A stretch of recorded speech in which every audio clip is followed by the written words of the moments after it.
over to you. Lovely, thank you, Ian, and the joys of Zoom and virtual conferences. But good afternoon, everybody, and obviously absolutely delighted to have the opportunity to speak at the British Bids Conference and celebrating 10 years. So it's been an amazing journey, and it's been so fantastic to hear all the speakers earlier on this morning, and in particular Fiona's opening welcome and the growth that we've seen in the last decade with business improvement districts.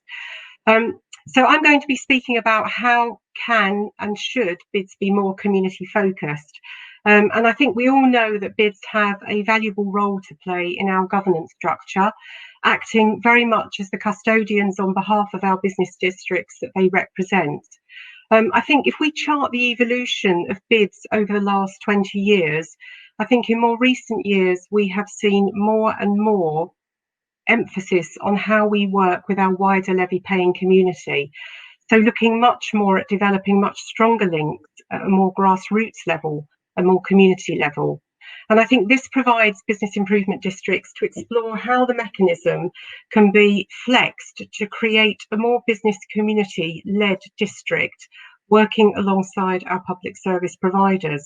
So what I'd like to share with you is the work that I've been doing in working with colleagues across London, exploring the merits of community business improvement districts. I don't profess to be an expert on any of this, but these are areas that we are now obviously starting to see as emerging agendas. And I think also COVID has very much accelerated that.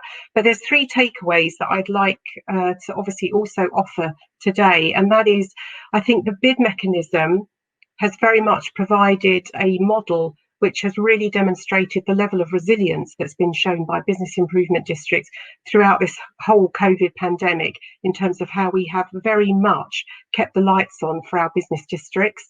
But I think more fundamentally, how agile that mechanism is, which allows us to adapt business improvement districts that meet the needs of the local area. So I think there's a lot in that in terms of the agility around the mechanism. It absolutely isn't a case of a one size fits all. And although we are in the centre of the storm with COVID-19, I think from the presentations that we've already heard today, we also need to be thinking about that medium to longer term and very much around that recovery, but more fundamentally, the opportunities that sit within that. So what I'd like to do first of all is just start with the strategic context. So I think we all know that the bid mechanism is very much there to add value, acts very much as a catalyst for future growth and investment, but it also promotes an area's unique offer and promotes the specific area as a dynamic and vibrant location. Bids are absolutely not the panacea to all urban management problems and should be considered within the context of need and if the bid will provide an appropriate solution. And I think that's really important, that it isn't one size fits all. Bids are individual in terms of their scope and geography, an inherent sense of competition, and I think we've seen that in the presentations this morning. And that very much stems from how we champion a particular locality, but provide the opportunity to identify the unique aspects that differentiates a district, while also finding common elements where collective working can be of mutual benefit. Collaboration has been the model used by bids across the UK to ensure maximum synergy and partnership between business districts and the wider stakeholder community. And the main driver of opportunity is how we achieve greater economies of scale, better value for money, sharing expertise, and providing businesses with a stronger voice for the areas they represent. In light of the current climate that we're in at the moment, I think bids are very much being seen as front and centre of that recovery process, working in partnership with key public sector organisations. And I think with this in mind, we will see bids take on a greater interest in shaping their districts, improving the local environment and creating vibrant and dynamic locations. The partnership provides an excellent opportunity for existing bids and the mechanisms that they operate within to also look at having a more collective vision for their local area. And I think the presentation that Holly and Izzy gave a very good overview in terms of how bids can work more strategically in terms of that whole placemaking agenda. But it also brings an opportunity for community and for business to collaborate, taking on a stronger leadership role for their area, acting as the custodians through facilitation and delivery of a range of programmes and interventions. And I think, as we've heard this morning, and very much from Chris's and Fiona's presentations, the bid sector has grown immensely in the last decade, and across London itself we've got over 65 business improvement districts. Most of those rather, were established in the last 10 years, so it's not surprising that we've seen a rapid growth since the economic downturn about 12 years ago. And also because of a tightening up of the public purse, that's also fostered a much stronger relationship between the private and public sector, and that's allowed us to take on an even greater importance. In terms of community engagement and their role in bids, in the last 5 years, I think we've seen a much bigger push to be far more transparent in how we work and support our local communities. And the reason I say this is because a lot of business improvement districts, when they now go back to renewal, I think have to demonstrate with much more clarity within their bid proposals to the local authorities endorsing those plans, how they are going to demonstrate their links with the local community and really push that whole socio-economic agenda. I think there is a much stronger emphasis on how we shape our bid proposals, and again that's already been raised this morning. And I think Chris's statistic with 39% of business improvement districts saying that they will perhaps revisit and rework their mandates, their bid proposals, is a testament that the movement of the bid is changing to obviously respond to the needs of the local area, in particular the local community and that whole socio-economic piece. One important aspect that I think is really important that we kind of clarify this morning is that bids have actually been focusing on community regeneration and supporting local communities very much since their inception. But I think as a sector, we are still relatively young. We're starting to mature now as a sector. And I think we've spent so much time demonstrating our value to our levy payers that perhaps we've not really promoted ourselves or communicated as well as we could have done to that wider stakeholder community in terms of the community interventions and community work that we do take forward. And I think our added value to our levy paying community is very much looking at how we take that message going forward. So in terms of looking at community empowerment and community engagement, none of this is new. Community regeneration isn't a new concept. And if anyone has a regeneration background like myself, you will have seen numerous government interventions over the last few decades. In the 1980s, we had community programmes. In the 1990s, we had SRB, the single regeneration budget, with £26 billion invested across the country on various different programmes and schemes. One of those being the Circle Initiative, which funded and pioneered the rollout of business improvement districts across the UK. And then following on from the single regeneration budget, we had New Deal for Communities, and obviously saw 39 of those established across the country with £1.7 billion of investment being made into those. And that also leveraged in a further £730 million. And what was interesting with those regeneration schemes in the decade that followed, all disadvantaged neighbourhoods said that they saw a positive change in relation to many indicators of deprivation through those interventions. And they were then further funded through match funding with ESF and ERDF, providing £11.8 billion of investment into those schemes. They were all tailored to help facilitate local neighbourhood regeneration, build social cohesion, and create more local empowerment through capacity building. Fast forward to 2010, and there was a key turning point. The Conservative government at the time spoke of their desire to promote social solidarity, launching the Big Society. But then by 2013, the term had been erased from all government and Tory party websites and the project deemed a failure. Add to this the austerity measures that were imposed following the recession and local government having to work harder than ever before with the budgets that they now had to work with, really delivering to a much larger growing portfolio of services. And that in itself placed a void to some degree on more local level community development. But I think bids have very much been a local source of funding for many local community interventions.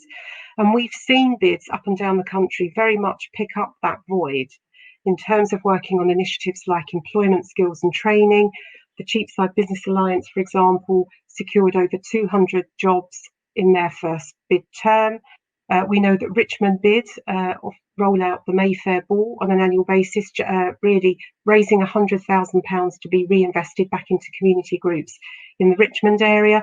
The Victoria Business Improvement District supports the South Westminster Festival. The Aldgate Connect bid supports the local communities of Aldgate with a variety of events and fairs throughout the year. But there's also a lot more going on in the background in terms of training and supporting some of those more disadvantaged communities. So bids have done a lot of work in terms of supporting communities. We've just not been very good at promoting it. But I think if we may now move forward to 2020, is there a role for business improvement districts to perhaps flex their model and become community improvement districts? Of course, it continues to be led by local government, but it's also complemented greatly by the support of business communities, community and residents and groups and charities. But the civic governance of an area sits at the hands of many. People today expect more control. Governments are under pressure to deliver more with less. But with the help of a wider society, we can only be revitalised by sharing more power. And while each group might be motivated by a different driver, be it political popularity, commercial realities, the desire for a sense of community and for a place to provide a great experience, we're all united with a renewed sense of civic purpose. The COVID pandemic has brought the civic purpose into even greater focus, and I think the golden thread is very much this morning that it really has accelerated an awful lot.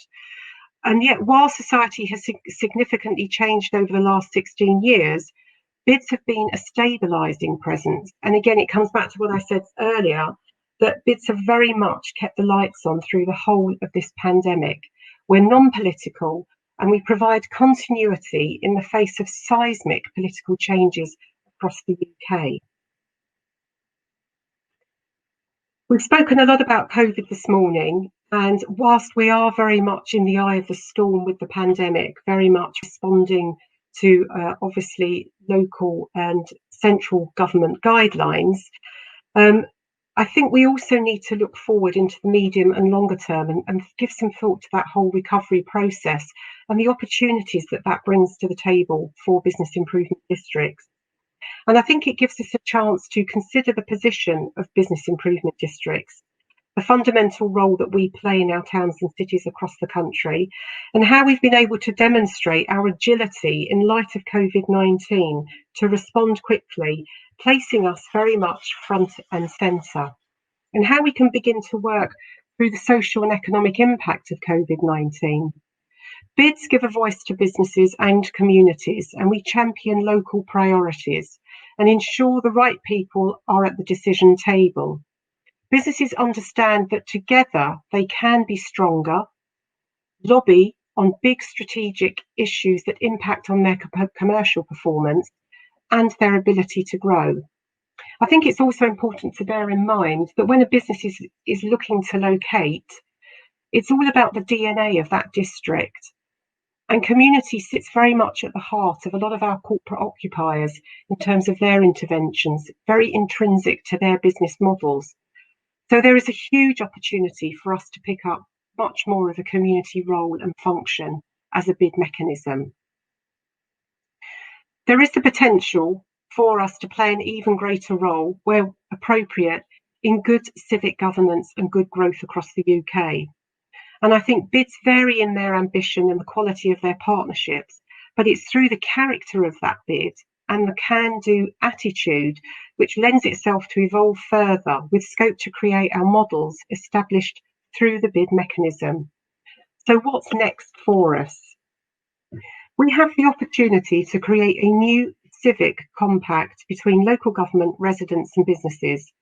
This could facilitate a new, more collegiate way of making local decisions, and crucially will ensure bids are future-proofed, providing a more flexible model suited to the needs of the area they're representing through a community neighbourhood model or operating at a more hyper-local level.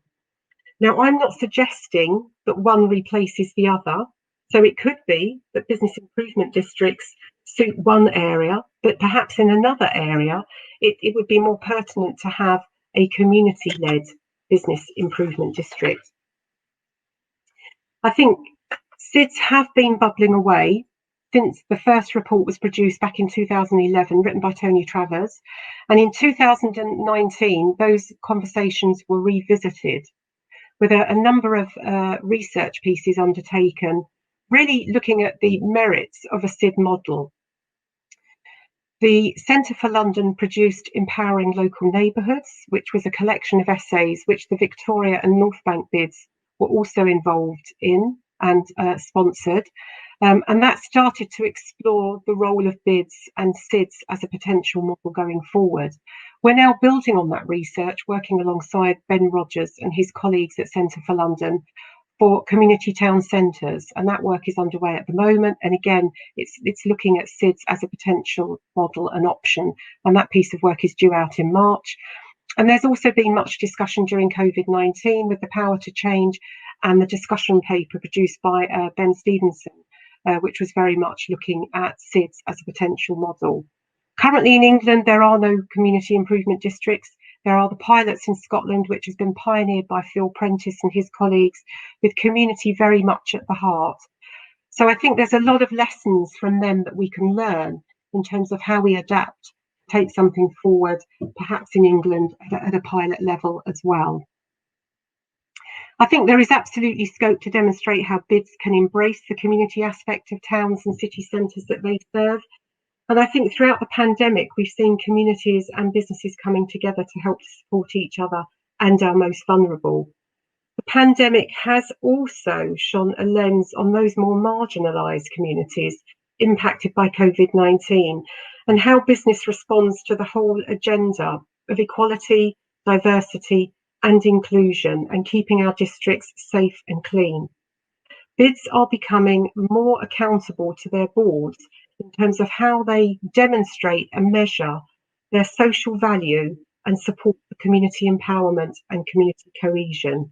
And I think this has very much accelerated the opportunity for bids to reconsider their business mandate, inviting a more formal inclusion of community representation, as the regulations have enabled a model which provides flexibility to tailor the right fit for the right neighbourhood or district, be that a business-led bid or a more all-encompassing model, such as a SID. There's three questions. Is there a need for new legislation, and how would that be funded? What mechanism would be used? Or should we be looking at bids and the opportunity to create SIDs alongside those? So I think if we look across the landscape at our civic governance structure, it's by no means straightforward. It's fragmented and incredibly complex, with lots and lots of layers that make up each distinct local neighbourhood. Any legislative process would take years to be adopted, and then obviously overlay that with a potential funding model. It would very much hinder the process, and I think it stops us kind of getting off the starting blocks to really look at whether a SID would be the right model. But I think that's where the opportunity of business improvement districts come into play. And I think through the numerous reports and discussions that have taken place, there has been a look at the role of neighbourhood forums, and could they become the new SIDs? So Victoria is a very good example. The Victoria Business Improvement District is the secretariat for the Victoria Neighbourhood Forum, which is a business and residential-led forum. And together they work very closely together in harmony. Is there scope for neighbourhood forums to become SIDs, or should it be that the bids continue, but obviously use their mechanism to have that more flexible approach as a community improvement district? There isn't a one size fits all, as I've already said, but I think it's ensuring we create a model which is flexible enough to respond to the character and makeup of the area. I think the benefits of the bid is that it sets a 5-year mandate, which generates a steady 5-year income stream. So it already creates a sustainable model with a level of autonomy. So we don't get caught up too much in bureaucracy, that enables us to demonstrate an agility to respond and adapt to meet the needs of an area. So why create a new legislative framework when the mechanism does lend itself very well to creating a SID model? Could the funding mechanism also look at another opportunity which sits outside of the bid funding? And I know that one area has been mooted, which is looking at council tax. So very crudely, looking at whether we apply an additional tax to the council tax that's already being paid by residents. And again, I feel there's lots of flaws within that, in that I think we can all agree, and I think particularly local authorities will agree, that the council tax system needs to be completely reformed. It's regressive and it's completely unsustainable. Local authorities are having to deliver far more with what they're actually generating in income. And then when you look at marginalised communities, is there a danger that through a SID model that applies a levy to the council tax, that we actually lead to an inequality of community improvement districts being established throughout the UK, where we've got the more deprived areas being unable to fund a SID and the more affluent areas being able to fund a SID? So again, does the bid mechanism lend itself more favourably towards taking the SID model forward? So should we be encouraging a SID model through the bid mechanism that we have in place? I think a short to medium term solution, which would enable the UK to trial and test what a SID model should or could look like, could be used through the bid mechanism. And I would propose that the bid governance is established to bring on board community representation and engagement. You choose what you call it. The board would work with businesses and the wider stakeholder community to shape and influence the mandate, the proposal, the business plan, shaping a strong socio-economic theme. The businesses would pay the levy as set out with the current legislation, but other members, so those community members, would make a contribution in kind, and they would bring to the table their skill set, their knowledge and the experience of the local area, bringing a much richer skill set at board level, which could be disseminated across the portfolio of delivery.